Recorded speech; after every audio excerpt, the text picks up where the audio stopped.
Dans Solo Leveling, Dong-wook affronte un garde royal, affirmant que chacun d'eux posera des problèmes aux chasseurs de rang S.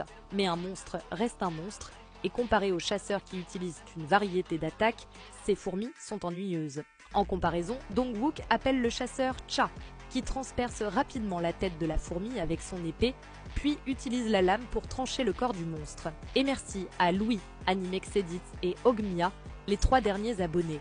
Un autre garde royal attaque, mais elle lui tranche la tête en 2 avant de disloquer son corps, commentant qu'elles sont plus résistantes qu'elle ne le pensait.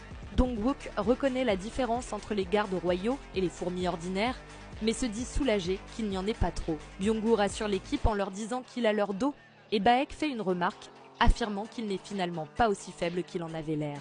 Le guérisseur conseille aux héros aux griffes de ne plus faire d'erreur de débutant en écrasant le corps d'une fourmi, expliquant que même les fourmis décapitées peuvent survivre pendant 10 minutes, donc leurs membres doivent aussi être détruits. Baek observe qu'ils n'ont même pas encore atteint la chambre de la reine et qu'ils affrontent déjà des gardes royaux, notant que ces fourmis proviennent de la génération précédente. Baek dit aux autres chasseurs qu'il pense que la première génération de ces fourmis a été déclassée des gardes royaux et il suggère qu'ils feront face à des fourmis de 2e génération et plus fortes à partir de maintenant.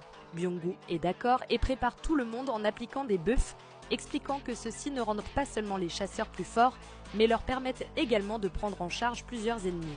Un des chasseurs demande « Si c'est le cas, devons-nous chacun affronter 10 fourmis à la fois ?» Le guérisseur de rang S ajoute que sa puissance de combat est celle d'un chasseur de rang A et qu'il pourra éliminer les restants s'il y en a. Cependant, Baek rejette l'idée, affirmant que les buffs sont suffisants et que Byung-gu doit soutenir de l'arrière. Pendant ce temps, l'équipe Delta se rend à la position de l'équipe Charlie et après leur arrivée, Ipei découvre les lunettes ensanglantées et brisées de Fujishima avant de localiser son cadavre décapité. À ce moment-là, Kei a un haut le cœur avant de jeter son masque et de vomir, se demandant ce que cette odeur nauséabonde pourrait être, disant qu'il n'a jamais rien senti de pareil. Kei regarde vers les bois et panique, lançant son attaque de glace dans cette direction, semblant dégager la forêt. Cependant, en scrutant à travers la glace, quelque chose le tranche, ne laissant que des éclats de glace ensanglantés dans le tunnel des fourmis.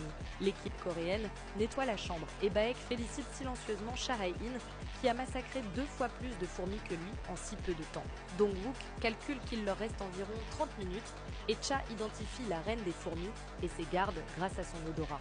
Baek dit qu'il va d'abord vérifier en utilisant sa compétence Yeux de la bête pour explorer la grotte et localiser la reine et ses 8 gardes. Dong-wook prévoit de distraire la reine pendant que Cha gère les gardes. Le soldat ultime déclenche sa compétence Dragon de feu céleste